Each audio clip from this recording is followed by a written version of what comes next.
Muchas personas cada vez que escuchan la palabra ley tienen una cierta resistencia, porque la palabra ley incomoda para muchos.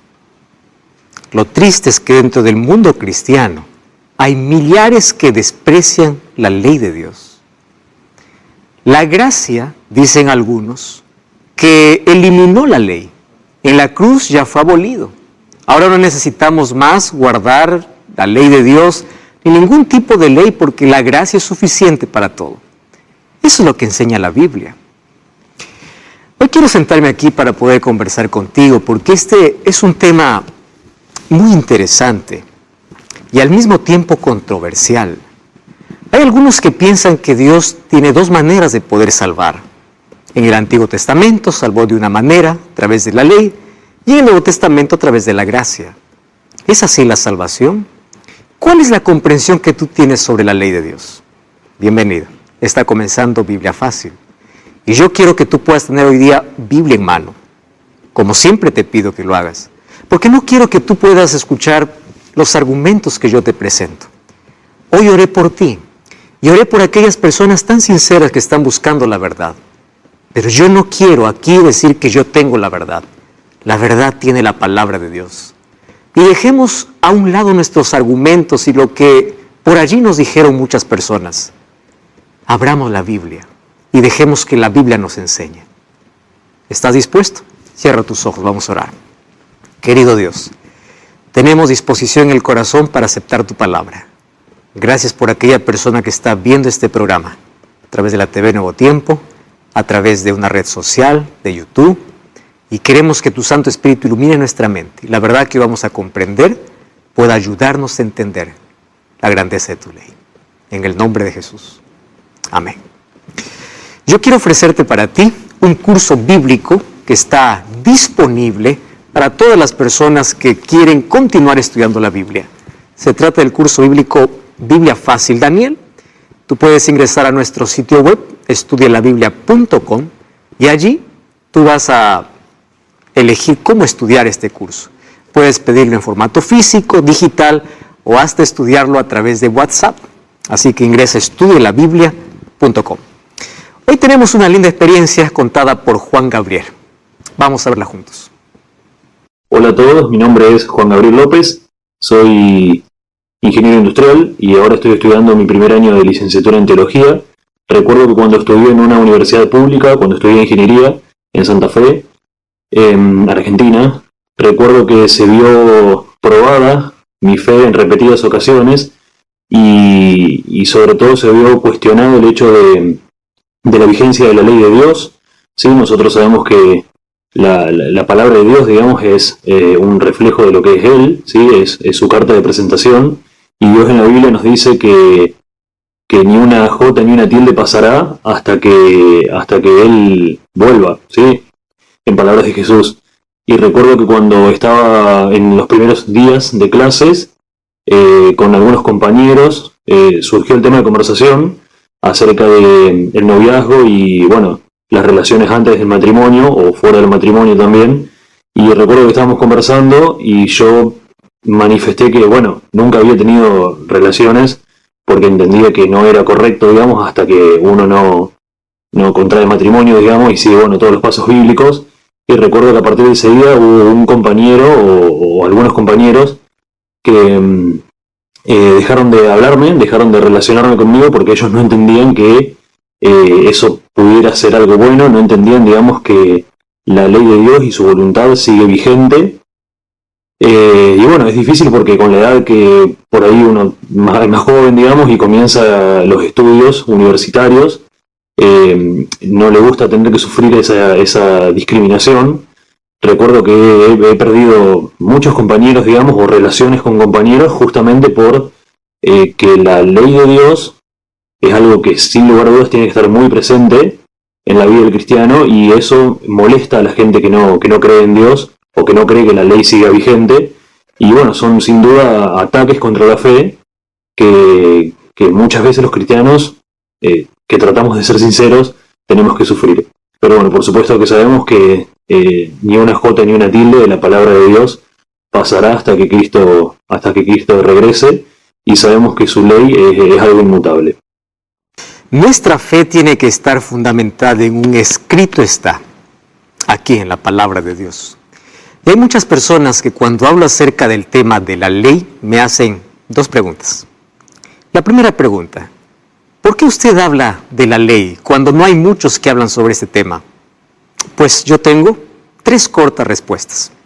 Número 1, porque la ley es un tema bíblico, así como es la gracia, la misericordia y la justicia de Dios. Y si está en la Biblia, tengo que hablarlo. Número 2 es que si no todas las iglesias o no todos los pastores predican sobre la ley de Dios, quiere decir que esto no es un mensaje popular. Y sabes una cosa, a veces la palabra de Dios llega como un mensaje impopular para las personas. Y esto me alegra, que hay personas que con sinceridad buscan escuchar aquello que no es tocado en todas sus iglesias. Por eso vamos a hablar de este tema que es delicado, controversial para muchos, pero permitiendo que la palabra de Dios pueda encontrarnos. La tercera respuesta que yo doy para las personas es que cuando hablo de ley, lo hablo porque no existe contradicción entre ley y gracia. No hay una rivalidad, hay una armonía, porque el mismo que dio su ley es el mismo que dio su gracia. Y Dios no tiene 2 formas de salvar, Dios tiene una sola manera de salvar. La salvación es solamente por fe y por gracia. En el Antiguo Testamento la gente no se salvó por guardar la ley, se salvó por fe y por gracia. Entonces, ¿por qué hay muchas personas que odian la ley de Dios? Y ahí viene la segunda pregunta. ¿Yo necesito de la ley de Dios para ser salvo? ¿Realmente es un asunto de salvación? Nuevamente voy a repetir el asunto. Si está en la Biblia, es un asunto de salvación. El asunto es colocar la ley en su debido lugar, no como nuestro Salvador, porque la ley no nos salva, sino como algo que Dios nos dejó con una función específica. Y hoy quiero que puedas tomar lápiz y papel para que anotes todo lo que tú vas a escuchar hoy, porque más allá de lo que yo te pueda decir, es lo que la Biblia dice. Cuando el joven rico se acercó a Jesús y le dice, ¿qué debo hacer para ser salvo? La primera pregunta que hizo Jesús es, ¿guardas la ley? ¿Ya te diste cuenta de la importancia de la ley dentro del plan de salvación? Jesús no le dijo, guarda la ley para salvarte. Lo que pasa es que la ley es la evidencia de aquel que es salvo por Jesús. La causa de la salvación no es la ley, la causa de la salvación es Cristo. La evidencia de la salvación es la obediencia, porque la obediencia es un fruto de la fe. Y nosotros somos salvos por fe y por gracia. Entonces, la gracia divina que llega al ser humano no lo deja en la desgracia del pecado. La gracia te saca de la desgracia. Eso significa, la gracia que salva es la gracia que transforma. ¿Y cómo me transforma?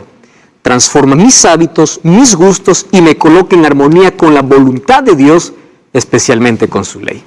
Tú puedes decir, pastor, ¿y por qué tanto ley? Pues una razón simple. En la ley de Dios están los grandes principios que expresan el ideal de Dios para las relaciones humanas, para todo el mundo y de todas las épocas. No solamente para un tiempo. Ahí están principios, y un principio tiene 2 características. Número 1, no se negocia. Y número 2, no cambia. La ley no se trata de normas específicas para el pueblo judío. Se trata de principios establecidos para toda la humanidad. Muy bien, entonces ahora yo quiero que podamos juntos abrir la Biblia para este fascinante estudio sobre la ley de Dios. Y para ello, aquí quiero contarte una historia. En el año de 1895, en Ohio, un estado de Estados Unidos, habían solamente 2 autos, 1895. ¿Y sabes lo que ocurrió? Un día esos 2 autos se chocaron. Pero si solamente habían 2, claro, es que cada uno quería hacer lo que quería. Y como no había ley, cuando cada uno hace lo que quiere, por eso es que viene desgracia y sufrimiento. ¿Tú sabes que 13 millones de accidentes que ocurren por año es por infracción de ley? ¿Tú sabes que se pueden evitar 53,000 muertos por año? 53,000 muertes por año si las personas obedecieran la ley. Y si nosotros empezamos a analizar, el universo está regido por leyes. La naturaleza tiene leyes. La casa, para que haya orden y buenas relaciones entre padre e hijos, tiene que haber leyes. Si la naturaleza tiene ley, si en la casa tiene que haber ley, no me digas que la ley es una maldición. La ley produce orden, armonía. La ley produce protección. Tú tienes leyes en casa, si no tienes deberías tener, porque aquellas leyes que son aparentes restricciones son aquellos que cuidan la vida de tu familia. ¿Cuál es una ley? No puedes llegar a la casa después de 10 horas de la noche o 9 horas de la noche, es una ley. Imagínate si tú dijeras, aquí todo el mundo hace lo que quiere. ¿Cómo sería la casa? ¿Habría armonía? Claro que no. Y ahora, si todo hay ley, hay leyes de tránsito, hay leyes universales, hay leyes en todo, viene un cristiano y dice, no, el cristiano no tiene ley. El cristiano vive sin ley. Al cristiano no le gusta la ley. ¿De dónde nació esa extraña idea? Déjame decirte dónde. Apocalipsis capítulo 12, versículo 17 dice así. El dragón que representa a Satanás se llenó de ira contra la mujer. Mujer representa a iglesia en profecía. Se fue a hacer guerra contra el resto de la descendencia, los que guardan los mandamientos de Dios y tienen el testimonio de Jesús. ¿Sabe lo que dice la Biblia? Quien odia a aquellos que guardan los mandamientos es Satanás. Y si tú me dices, yo tengo odio contra la ley y tengo odio con aquellos que hablan de la ley, ten cuidado. Puede que tengas un odio satánico. Porque es Satanás quien odia a aquellos que guardan la ley de Dios. Y odia la ley. ¿Y sabes por qué odia la ley? Porque un día él estuvo delante de la presencia de Dios y él era un ángel protector de su ley. Vamos a entender más en este estudio que Dios dio la ley para el bienestar del ser humano. La ley fue dado como un cerco protector para felicidad. Entonces hay personas que dicen, no, ya Dios quitó la ley del ser humano. Espera un momento. ¿Por qué razón se explica eso? Antes yo quiero mostrarte la base de esta ley. ¿De qué tipo de ley te estoy hablando? Éxodo 31:18 dice así. Dio a Moisés, cuando acabó de hablar con él en el monte Sinaí, 2 tablas del testimonio, tablas de piedra escritos con el dedo de Dios. El pueblo de Israel tenía más de 600 leyes. Leyes civiles, leyes de salud, leyes de purificación, más de 600 leyes. Todas ellas escritas por Moisés. Pero solo una fue escrita por el dedo de Dios. ¿Me estás entendiendo? Hay que hacer diferencia entre las leyes. Las leyes de Moisés para el pueblo y las leyes de Dios para la humanidad. La ley que Dios dio a Moisés no era una ley para el pueblo judío. Fue dado para bienestar del ser humano, no del judío. Y fue la única ley que fue escrita por el propio dedo de Dios. Dios no encargó a nadie que pueda escribir su ley. Él mismo lo escribió. Ahora, hay muchas personas que piensan que hay un conflicto entre la ley y la gracia, porque las personas del Antiguo Testamento se salvaron por la ley y del Nuevo Testamento por la gracia. No hay conflicto. La salvación siempre fue por fe y gracia. Nadie se salvó por la ley. ¿Cuál es la diferencia? En el Antiguo Testamento, la gente, los israelitas, tenían fe en un sacrificio que todavía no sucedía. Y en el Nuevo Testamento, las personas tenemos fe en un sacrificio que ya sucedió. La cruz, la muerte de Jesús. Esa es la única diferencia. Ahora, ¿cuál es la diferencia entre el Antiguo Pacto y el Nuevo Pacto? Ahora te voy a explicar en qué consisten esos 2 pactos. Imagínate que una persona llega al cielo y dice, yo estoy aquí por guardar la ley. Y el otro dice, no, yo estoy aquí por la gracia, yo no guardé la ley. ¿Tú te imaginas que eso sería justicia divina? La salvación en toda la historia siempre fue por fe y gracia, pero la ley siempre estuvo en armonía con la gracia de Dios y siempre fue un fruto de la fe, porque la obediencia es un fruto de la fe. No existe una rivalidad. Muy bien, vamos a revisar la ley. Hay personas que dicen, no, pero esa ley fue anulada en la cruz. Y yo quiero que tú me acompañes. Éxodo capítulo 20. Éxodo 20, vamos a leer el versículo 3, que es el primer mandamiento. Esto es lo que Dios escribió, no aquello que Moisés escribió. Dios escribió. Dice así, versículo 3. No tendrás dioses ajenos delante de mí. Este es el principio de lealtad. Sé leal al Creador. No deposites tu confianza en otro Dios. Aquí está hablando de un Dios mental o un Dios escultural, que es el segundo mandamiento. Es decir, Todo aquello que colocas en primer lugar antes que Dios se convierte en tu ídolo. Eso es idolatría y eso es condenado. Sé leal a tu Creador. Eso es lo que está diciendo. Ahora te pregunto, cuando Jesús murió en la cruz, ahora dice, no, ¿tú puedes tener otros dioses? ¿Tú crees en eso? Ah, no, tenemos que seguir sirviendo a Dios. Entonces la ley no fue anulada. ¿Qué dice el segundo mandamiento? Segundo mandamiento dice, no te harás imágenes de ninguna semejanza de lo que esté arriba en el cielo, ni abajo en la tierra, ni bajo las aguas. No te inclinarás a ellas ni las honrarás. Hay personas que dicen, no, pero ustedes también tienen imágenes. Yo quiero hacer una diferencia entre tener una imagen e inclinarse ante una imagen. Hay algunos que dicen, nosotros no adoramos imágenes, nosotros veneramos. ¿Qué cosa es venerar? Veneración tiene que ver con reverencia y reverencia tiene que ver con adoración. Yo puedo aquí tener una imagen para poder ilustrar, pero es una imagen que para mí no tiene valor. Es una imagen que puede decorar, pero yo no me inclino. ¿Me estás entendiendo la diferencia? Otra cosa es hacer una escultura para que yo pueda rendirle reverencia. ¿Y qué cosa dice Dios? No harás imágenes y no te inclinarás. Está hablando directamente a la reverencia que hacemos ante ciertas imágenes. Mira lo que dice el libro de Levítico capítulo 26, versículo 1. Levítico capítulo 26, versículo 1.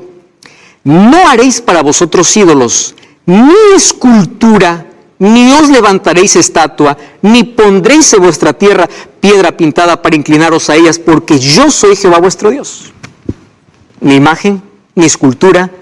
¿Y cuál es tu actitud? No te inclines a ella, porque todo esto también es considerado, ¿qué cosa? Idolatría. Hay personas que dicen, no, pero yo solamente le rindo reverencia a una imagen, a la imagen de San Pablo, porque San Pablo está intercediendo. Según de Timoteo capítulo 4, 7 y 8, Pablo no dijo, yo voy a morir y voy para el cielo. Él dijo, el Señor me dará mi corona cuando Él venga en aquel día. Él estaba seguro que va a la sepultura, porque no hay otro intercesor en el cielo que no sea Cristo. Entonces, ¿por qué tienes que hacer una escultura para inclinarte a ella? Tú puedes tener, yo tengo aquí una imagen para ilustrar, pero yo no estoy guardando reverencia a esa imagen. ¿Me estás entendiendo la diferencia? Ahora, en el libro de Isaías 44 y Salmo 135, está hablando sobre lo terrible que puede ser la idolatría escultural. Mira lo que dice el versículo 16, Salmos capítulo 135 y el versículo 16. Los ídolos de las naciones son plata y oro, obra de manos de hombres. Tienen boca y no hablan, ojos y no ven. ¿Tú has visto algunas esculturas siendo cargadas por otros? Claro, porque son obras humanas. Tienen orejas pero no oyen. No hay aliento en sus bocas. Y el 18 dice, semejantes a ellos son los que los hacen y todos los que en él confían. ¡Wow! Idolatría es condenado. Ahora yo te pregunto, cuando Jesús murió en la cruz, dijo, bueno, ahora sí todo el mundo puede hacer su escultura, ahora no hay ley, ahora tú puedes hacer lo que quieres. ¿Eso es lo que Jesús hizo en la cruz? No. Y si esto continúa siendo pecado, la ley entonces no fue anulada. Tercer mandamiento dice así, no tomarás el nombre de Jehová tu Dios en vano. Esto es respeto. Respeto a Dios, reverencia a Dios. No jures en el nombre de Dios. Y otra cosa, no lleves el nombre de Dios en vano, no seas hipócrita. No tomarás el nombre de Jehová tu Dios en vano. Y aquí viene el cuarto mandamiento que dice, acuérdate del día sábado para santificarlo, 6 días trabajarás y harás toda tu obra. ¿Qué significa eso? Esto es adoración. Dios separó un día, no es capricho de una iglesia, no es de una religión, no es del judío, fue Dios quien hizo la separación. Génesis capítulo 2, versículo 1 al 3. Entonces el sábado fue elegido por Dios para la adoración y en su ley colocó, acuérdate. ¿Por qué acuérdate? Porque es el único mandamiento del cual la humanidad se iba a olvidar. Entonces, si los 3 primeros mandamientos continúan estando vigentes, el cuarto también está. Porque Dios no puede anular su ley por pedazos. O está toda o no está nada. Entonces, yo te hago una pregunta. ¿Es pecado tener otro Dios aparte de Dios? Levanta tu mano. ¿Es pecado? ¿Tú crees en eso? Felicitaciones. Y si es pecado, la ley sigue vigente. Porque ¿dónde está eso? En Éxodo capítulo 20. Tú estás entendiendo la grandeza de la ley. Ahora fíjate otra cosa. La ley nos salva. Es una demostración de amor. del ser humano para con Dios. Y un asunto importante que tenemos que comprender es que la esencia de los 4 primeros mandamientos es adoración a Dios. Por eso Jesús dijo, si me amáis, guardad mis mandamientos. En ningún momento dijo, guarda mis mandamientos para salvarte. Es la evidencia, es el resultado de que realmente amas a Dios. Tú puedes decir, yo amo a Dios. A Dios no se ama con palabras. A Dios se ama con hechos, con acciones. Yo no puedo decir, ay Dios, te amo Dios. Hijo, ¿tú me amas? Guarda mis mandamientos. Es tu demostración de amor. Ahora, la esencia es el amor. La base de la ley es el amor. Y sigue, ¿cuál es el 6º mandamiento? Honra a tu padre y a tu madre para que tus días se alarguen en la tierra que Jehová tu Dios te da. Respeta a tus padres. Yo te hago una pregunta. Cuando Jesús murió en la cruz, desde la muerte de Jesús, ¿ya no debemos respetar al papá y la mamá? Tú puedes decir, no, pastor, ¿pero qué está diciendo? Pero si dices que la ley fue abolida, entonces ya no sirve esto. ¿Te das cuenta lo peligroso que es decir que la ley fue anulada con la muerte de Jesús?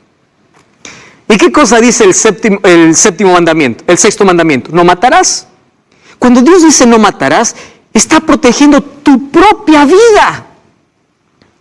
Entonces cuando Jesús murió en la cruz, a partir de ahí ya, como no hay ley, todo el mundo puede matar. ¿Es así? Si matar continúa siendo pecado, quiere decir que la ley de Dios continúa siendo vigente, estando en vigencia. El siguiente mandamiento dice, no cometerás adulterio. ¿Cuántos problemas hoy se evitarían en la familia si es que hubiese pureza dentro del matrimonio? Pureza mental. No robarás, dice el 8º mandamiento. Esto está hablando de la honestidad. Si robar continúa siendo pecado, entonces la ley no fue abolida. El 9º mandamiento dice, no hablarás falso testimonio contra tu prójimo. Cederás, no calumnies. Y el 10º mandamiento, no codiciarás nada de tu prójimo.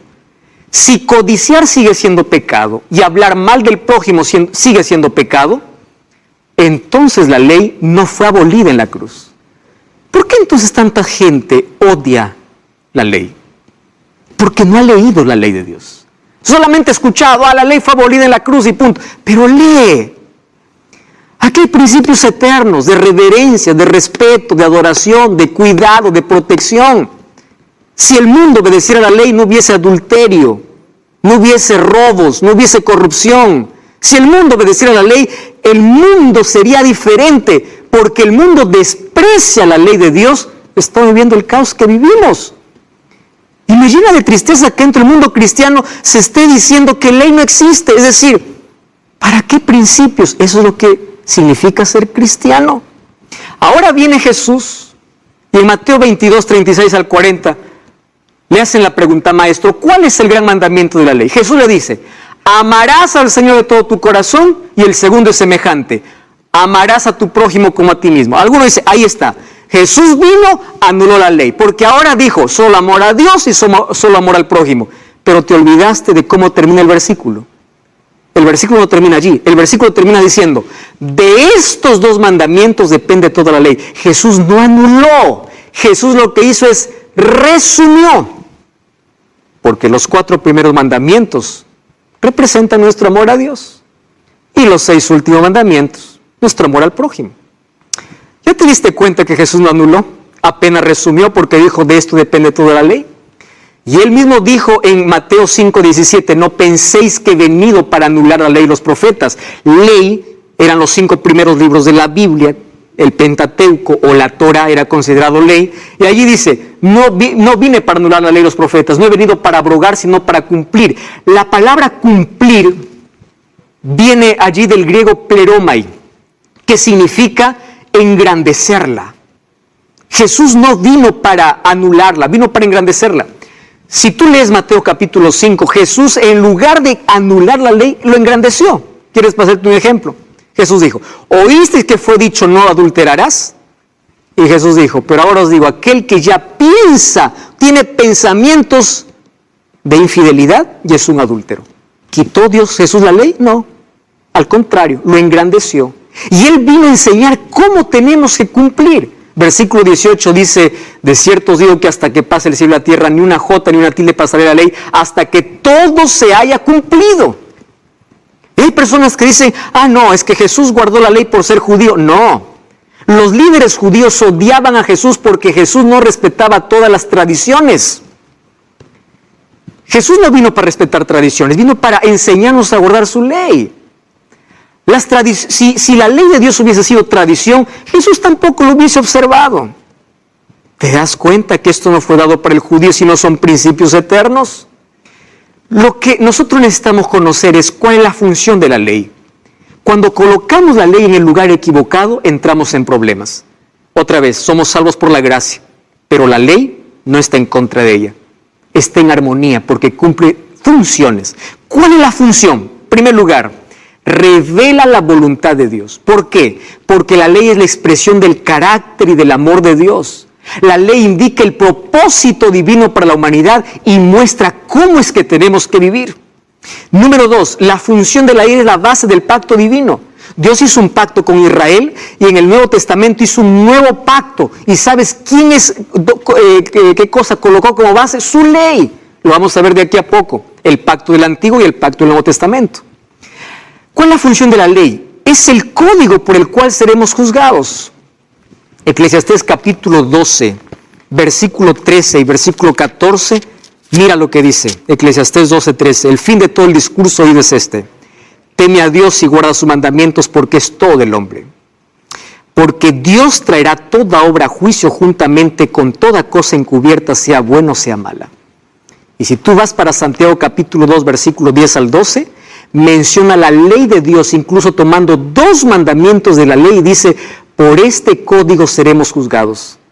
Entonces, si la ley es el código por el cual seremos juzgados, ¿de dónde sale la idea de que la ley fue anulada en la cruz? El problema es que mucha gente aún no comprendió la función de la ley. Esto no termina aquí. Tengo otras cosas importantes que mencionarte. Vamos a una breve pausa y ya regresamos. Ahora Apocalipsis 12, 17 dice: el dragón, que es Satanás, se llenó de ira contra la mujer es iglesia, y se va a hacer guerra contra la descendencia de ella. ¿Quiénes? Los que guardan los mandamientos de Dios y tienen el testimonio de Jesús. El diablo no está enfurecido con todos. No. El diablo está enfurecido contra aquellos que guardan los mandamientos de Dios. ¿Por qué odia tanto la ley de Dios? Porque la ley lo condenó. Un día él estaba allí en el santuario celestial, que es la morada de Dios, y él quebró aquella ley queriendo ser igual que Dios, cuando la ley dice: no tendrás otros dioses. Estamos de regreso, esto es Biblia Fácil, hoy hablando acerca de la importancia de la ley de Dios y cuál es su función. Mencionamos que lo peligroso es colocar a la ley en el lugar incorrecto. Y antes de ir a la pausa vimos que el apóstol Santiago en el capítulo 2, versículo 10 al 12 dice lo siguiente: cualquiera que guarde toda la ley, pero ofendiera en un punto, se hace culpable de todos. Porque el que dijo no cometerás adulterio, también ha dicho no matarás. Así hablad y haced como los que habéis de ser juzgados por la ley de la libertad. Santiago escribió muchos años después de la resurrección de Jesús. Y él dice que el juicio será efectuado por la ley. Y para no confundirnos de qué ley está hablando, está haciendo referencia a 2 de los 10 mandamientos que Dios escribió con su propio dedo y que ya vimos en Éxodo capítulo 20. ¿Ahora entiendes por qué Satanás está enfurecido contra la ley de Dios? Porque es la base incluso del juicio. Ahora fíjate, la ley garantiza la libertad del ser humano. Vivir dentro de los límites establecidos por la ley de Dios trae seguridad y libertad. La ley evita que tú puedas colocarte en el terreno del pecado, porque te coloca un límite, te dice: no, eso es pecado, no, es para protegerte. Por eso la ley no es esclavitud, es libertad. La ley trae bendiciones. Cuando tú lees Deuteronomio capítulo 28, ¿sabes lo que dice? Si oyeres atentamente la voz de Jehová tu Dios, vendrán sobre ti todas estas bendiciones, porque la ley trae bendiciones. ¿Tú te imaginas cómo sería si en todo el mundo se observasen las leyes de tránsito, las leyes de casa, las leyes de la universidad, las leyes de la institución? Todo sería paz y armonía. ¿Y cómo sería el mundo si obedeciese la ley de Dios? Traería muchas bendiciones para su vida. La ley no tiene la función de salvar, pero la ley actúa como un espejo porque muestra la santidad de Dios y refleja nuestra maldad. Sin la ley no podríamos ver nuestra culpa y no tendríamos necesidad de arrepentimiento. Entonces la ley no salva, pero la ley es como un espejo que me hace ver mi condición, mi necesidad, y aunque no me salva, crea en mí la necesidad de arrepentimiento. ¿Cómo me voy a arrepentir de algo que yo no sé que es pecado? ¿Qué cosa señala pecado? La ley de Dios. El diablo nos ha llevado a esta generación y al mundo a vivir la mentira del libertinaje. Haz lo que quieras. Solamente tú puedes decir, yo amo a Dios, pero vive como quieras, sin ley. Tú puedes hacer lo que quieras. Eso no dice la palabra de Dios. Dice que la ley señala nuestros errores y nos dice cuál es nuestro pecado y nos lleva para Cristo. La ley nos salva, pero sin la ley nadie sabría que es pecado. Eso dice el apóstol Pablo. Abre tu Biblia, nota el texto. Romanos 7:7 dice, ¿qué diremos? ¿Es pecado la ley? De ningún modo. Al contrario, yo no habría llegado a conocer el pecado si no hubiera sido por medio de la ley. Porque yo no hubiera sabido qué es codicia si la ley me dijera, no codiciarás. ¿De qué ley está hablando? Éxodo capítulo 20. ¿Te das cuenta? Conocimiento de pecado. Hay algunos que dicen, no, pero el apóstol Pablo dice, el fin de la ley es Cristo. Y eso significa que cuando Cristo vino a esta tierra, dio fin a la ley. Romanos capítulo 10, versículo 4 dice así, el fin de la ley es Cristo para justicia a todo el que cree. ¿Quiere decir que Cristo puso fin a la ley? No. Ahí es, la finalidad de la ley es llevarte a Cristo. El objetivo de la ley no es salvarte, es llevarte a Cristo. No dice que Cristo terminó, dice que la finalidad de la ley es llevarte a Cristo. Y cuando vamos al libro de Gálatas 3:24 dice, de manera que la ley ha sido nuestro ayo para llevarnos a Cristo. ¿Quién es un ayo? Un ayo era una persona encargada que tomaba de la mano a un niño para llevarlo a su maestro. Y la ley cumple esa función de poder señalarte tu error y llevarte a quien puede solucionar tu problema. Por eso es que la ley continúa en vigencia. La ley no puede ser abolida. Ahora mira, nosotros aquí todos sabemos que la iglesia es necesaria porque la iglesia nos enseña de Cristo. Sabemos que Jesús murió por nuestro pecado. ¿Estás de acuerdo con eso? Muy bien. Y sabemos que los pecados son apuntados por la ley. Eso no es un invento, eso dice la Biblia. El apóstol Pablo ya dice, la ley apunta a los pecados. Vamos a imaginar, préstame atención, que ley no existe. Lo estoy afirmando. Entonces vamos a imaginar que ley no existe. Entonces vamos a ver si eso es necesario. Préstame atención aquí. Entonces, si no hay ley, no hay pecado, porque la ley apunta el pecado. Entonces, quitamos la ley, no hay pecado, pues. No hay culpa. ¿Para qué arrepentirse? Si no hay nadie que me diga que soy pecador. Si no hay pecado, ¿por qué Cristo murió entonces? Si no hay ley, no hay pecado. Si no hay pecado, ¿para qué murió Cristo? No tiene sentido. Y es más, si Cristo, entonces, si es que no hay ley y Cristo no necesitó morir, la iglesia no tiene ningún valor. En absoluto. ¿Te das cuenta que cuando una persona dice no hay ley, lo que está haciendo es sacando a Cristo de su vida? ¿Está sacando la gracia de su vida? La gracia de Dios se demuestra a través de su amor en la cruz. Pero esa gracia es rechazada cada vez que nosotros también ignoramos su ley. Porque la ley es quien nos muestra nuestra condición y ella nos lleva a la gracia de Dios. Por eso es que hay armonía entre ellas dos. Y aquí coloqué una imagen. La ley nos muestra el pecado y nos condena. El Evangelio nos muestra el perdón y la salvación. Entonces, salvos por el Evangelio, podemos vivir en armonía con la ley. Claro, porque si estás salvo por la gracia de Dios, la gracia de Dios te coloca en armonía con la ley de Dios. Por eso es que Salmo 119, 165 dice, mucha paz tienen los que aman tu ley, porque comprenden perfectamente cuál es el lugar que tiene la ley en la vida del ser humano. Otro asunto importante. Romanos 3:20 dice, la ley nos salva, pero me muestra de que necesito salvación. Romanos 3:20 dice que el conocimiento del pecado es por la ley, lo que ya leímos también en Romanos 7:7. Es decir, la ley no es la causa de la salvación, sino la evidencia, porque la gracia que salva es la gracia que transforma y coloca tu vida en armonía con la ley de Dios, coloqué aquí un ejemplo muy práctico. La ley es como un examen. El examen te muestra, el examen no cura, solamente te muestra la dolencia. Así es la ley. La ley no te cura, solamente te muestra cuál es tu condición. Ahora algunas personas dicen, no, pastor, pero ahora nosotros vivimos en un nuevo pacto. A mí me encanta hablar del nuevo pacto. ¿Qué consiste el nuevo pacto? Pacto, la palabra berit en hebreo. ¿Qué significa pacto? Una alianza entre dos personas. Vamos a analizar el antiguo y el nuevo pacto, ¿te parece? Para ver si la ley ya no existe. Deuteronomio 4:13 dice, Él nos anunció su pacto, el cual mandó a poner por obra los 10 mandamientos. Es decir, los 10 mandamientos era la base de su pacto en el Antiguo Testamento. ¿Estás entendiendo? Es correcto. Ese pacto se hizo en el Sinaí. Cuando vamos a Éxodo 24:3 dice, vino Moisés, contó al pueblo las palabras de Jehová, las leyes, y el pueblo respondió, haremos todo lo que Dios ha dicho. Entonces Dios da su ley, el pueblo dice, haremos, ¿qué cosa hace? Un pacto. Muy bien, ¿cómo fue sellado ese pacto?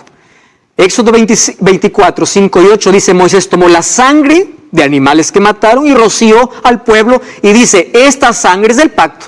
Es decir, fue hecha con sangre de animales. Pero Oseas 8:1 dice que el pueblo de Israel quebró el pacto.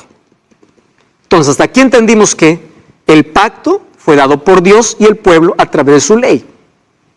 El pacto fue sellado con sangre, sangre de animales, pero el pueblo de Israel quebró el pacto. Y allí viene el nuevo pacto. Jeremías capítulo 31, versículo 31 dice, aquí vienen días, dice Jehová, en los cuales haré un nuevo pacto con la casa de Judá y de Israel. No como el pacto que hice con los padres el día que tomé su mano para sacarlo de la tierra de Egipto, porque ellos quebraron mi pacto. Pero este pacto que haré con la casa de Israel después de aquellos días es que daré mi ley en su mente y las escribiré en su corazón, y yo seré para ellos Dios y ellos serán mi pueblo. Entonces te pregunto, ¿cuál es la base del nuevo pacto? Sigue siendo la ley. Solo que ahora ya no más la ley escrita en tablas de piedra. La base del nuevo pacto es que está escrita en el corazón. Dios escribe su ley en el corazón para que el cristiano pueda obedecer de manera natural la ley de Dios. En eso consiste el nuevo pacto. Lee lo que dice Hebreos capítulo 8:6. Dice, ahora tenemos mejor ministro. ¿Por qué? Porque ahora el mediador es Cristo. Mejores promesas porque es Cristo. Y en este pacto, dice Hebreos 8:6 al 10, en este pacto lo que haré, dice Jehová, pondré mis leyes en la mente de ellos y sobre su corazón. Seré a ellos por Dios y ellos me serán por pueblo. ¿Y cómo es sellado el nuevo pacto? El nuevo pacto es sellado con mejores promesas y un mejor sacrificio. ¿Por qué mejor sacrificio? Porque el nuevo pacto está la sangre de Cristo. Por eso es que el nuevo pacto es mejor. Pero el nuevo pacto anula la ley de ninguna manera. Lo coloca ahora en el corazón de las personas para que a través de la fe puedan obedecer de manera natural. ¿Ya te diste cuenta entonces la diferencia entre el Antiguo y el Nuevo Testamento? ¿O la diferencia entre el Antiguo Pacto y el Nuevo Pacto? El Nuevo Pacto no anula la ley de Dios. Lo coloca en el corazón. ¿Qué hacemos entonces con esos textos del apóstol Pablo? Alguien puede decir, pastor, pero Gálatas 3:10 dice, porque todos los que dependen de las obras de la ley están bajo maldición, porque escrito está, maldito aquel que no permanece en las cosas de la ley. Ah, muy bien, ese texto es muy lindo. ¿Y por qué dice Pablo esto? ¿Quiere decir que las personas que guardan la ley son malditas? No. Si el mismo Pablo dice, gracias a la ley yo conozco cuál es el pecado. Lo que está diciendo Pablo es, malditos los que dependen de la ley para salvarse. Aquellos que piensan que por obras se salvan están perdidos porque la salvación es por gracia. Pero también lo están aquellos que anulan la ley de Dios pensando que la gracia terminó con ella. ¿Cuál es el equilibrio? Soy salvo por gracia y su gracia me coloca en armonía con su ley. Maldito es aquel que quiere encontrar salvación por sus propias obras. Porque eso es la maldición de la ley. En que una persona se aleja de Cristo para justificarse por sus propias obras. Eso trae maldición. Aquí lo que Pablo está atacando no es la ley, sino el legalismo, donde habían personas que pensaban que por guardar la ley iban a salvarse, cuando la salvación es por gracia. El equilibrio correcto es, soy salvo por gracia y su gracia me transforma, porque coloca su ley en mi corazón y la fe, por medio de la fe, me torna un obediente natural. Hay otro texto en Gálatas 3:13, dice, Cristo nos redimió de la maldición de la ley. Ah, pastor, aquí dice que nos redimió de la maldición de la ley. Claro. ¿Cuál es la maldición de la ley? La muerte. Por eso Cristo tomó nuestro lugar. Él es nuestro sustituto. Y Él tomó nuestra maldición muriendo en nuestro lugar. Por eso dice, Cristo nos redimió de la maldición, porque la ley condena. ¿Qué cosa dice la ley? La paga del pecado es muerte. Pecaste, tienes que morir. Pero Cristo se coloca, Él nos libró de la maldición. ¿Eso significa que anuló la ley? No. Nos quitó la maldición que trae la ley, que era la muerte. Otra cosa, Jesús dice en Juan 15:10, si guardaréis mis mandamientos, permaneceréis en mi amor. Así como yo he guardado los mandamientos de mi Padre y permanezco en su amor. Es la evidencia del amor de Dios. Colosenses 2:14, hay muchas personas que dicen, ahí está el texto, dice, anulando el acta de decretos que había contra nosotros, que nos era contraria, quitándola de en medio y clavándola en la cruz. Aquí dice que la ley fue clavada en la cruz. Espera un momento. ¿Qué acta de decretos? No dice ley. Tú sabes que el pueblo de Israel tenía más de 600 leyes. Y sabes que las leyes más importantes que ellos tenían eran las leyes de purificación y eran las leyes de sacrificios. Hebreos capítulo 9, versículo 22 dice, casi todo es purificado según la ley. ¿Es la ley moral o es la ley de ceremonias? La ley que fue anulada en la cruz es aquella ley que tuvo un cumplimiento con la muerte de Jesús. Es decir, todas aquellas leyes ceremoniales fueron cumplidas y fueron terminadas en la cruz. Después de la muerte de Jesús no necesitamos más sacrificar un cordero, porque Cristo es nuestro mayor sacrificio. Él es el sacrificio perfecto. Entonces cuando dice Pablo, anuló el acta de decretos y lo clavó en la cruz, está hablando de la ley ceremonial. ¿Cuál es la diferencia entre los mandamientos y la ley ceremonial? Mira, ve, la ley ceremonial fue escrita por Moisés, aquí tengo los textos bíblicos, y la ley de los 10 mandamientos fue escrita por Dios mismo. La ley ceremonial fue escrita en un libro, los 10 mandamientos en tablas de piedra. La ley ceremonial fue guardada al lado del arca de la alianza, y la ley de Dios fue guardada dentro del arca de la alianza. La ley ceremonial es llamada ley de ordenanzas y los 10 mandamientos es llamada ley real o ley de la libertad. Entonces, cuando vemos ley en el Nuevo Testamento, especialmente por Pablo, veamos de qué ley está hablando. Esa ley ceremonial fue clavada en la cruz, pero la ley de los 10 mandamientos son principios eternos. Juan, aquel que escribe Apocalipsis, mira lo que ve en el libro de Apocalipsis 11:19. Él escribe allí, el templo de Dios fue abierto en el cielo y el arca de su pacto se ve en el templo. Después de la resurrección de Jesús, ¿qué pasó? ¿Por qué es importante ese texto? Porque dentro del arca, ¿qué cosa estaba? La ley de Dios. Deuteronomio 10:1-2 dice que Dios mandó a Moisés a decirle que las tablas las ponga dentro del arca. Y si el arca continúa allá en el santuario celestial, quiere decir que su ley continúa vigente. ¿Entiendes ahora? La ley no tiene la función de salvar, tiene otra función y no está en contra de la gracia divina. Ahora Apocalipsis 12:17 dice, el dragón, que es Satanás, se llenó de ira contra la mujer, mujer es iglesia, y se va a hacer guerra contra la descendencia de ella. ¿Quiénes? Los que guardan los mandamientos de Dios y tienen el testimonio de Jesús. El diablo no está enfurecido con todos, no. El diablo está enfurecido contra aquellos que guardan los mandamientos de Dios. ¿Por qué odia tanto la ley de Dios? Porque la ley lo condenó.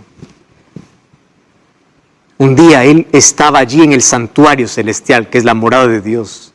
Y él quebró aquella ley queriendo ser igual que Dios cuando la ley dice no tendrás otros dioses. No te harás tú mismo también tu propio Dios.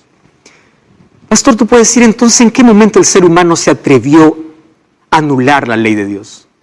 Tú sabías que en Daniel capítulo 7 versículo 25 había una profecía que en la historia habría un poder religioso que perseguiría a cristianos. Y esto lo puedes revisar en la historia, que en la Edad Media se cumplió. Número 2, que hablaría palabras contra el Altísimo, y a los santos del Altísimo quebrantará y pensará en cambiar los tiempos y la ley. Si tú revisas hoy un catecismo, te vas a dar cuenta que la ley fue alterada. Abre tu Biblia y comienza a comparar Éxodo 20 con lo que dice el Catecismo. ¿Sabes qué va a suceder? No vas a encontrar el segundo mandamiento. ¿De qué era el segundo mandamiento? No te harás esculturas.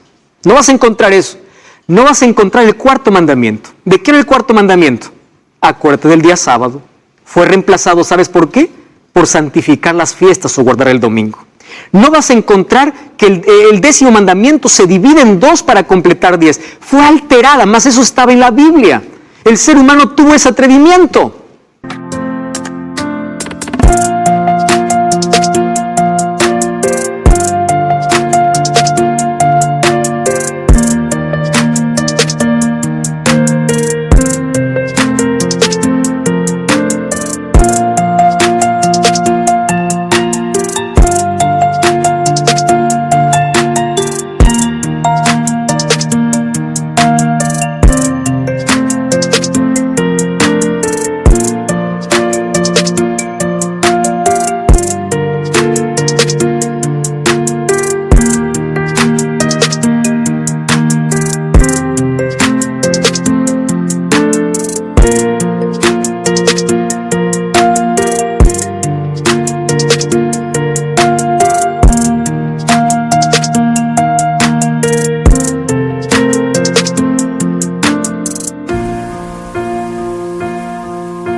Ahora la pregunta es, ¿después de la cruz continuó la ley? Sí. ¿Por qué razón? Porque la cruz confirma la ley. Tú sabes que para Dios hubiese sido muy fácil decir, anulo la ley, yo no muero, no hay condenación. La muerte de Jesús es la mayor evidencia de que la ley continúa en vigencia, porque Él murió pagando la condenación de la ley. Y si Él murió pagando la condenación de la ley, significa que su ley no puede ser alterada. Otra cosa, la fe confirma la ley. Romanos 3:31 dice, ¿qué pues diremos? Ahora porque ya estamos en la gracia anulamos la ley, no, o que la fe anula la ley. No, dice, de ninguna manera, al contrario, confirmamos la ley.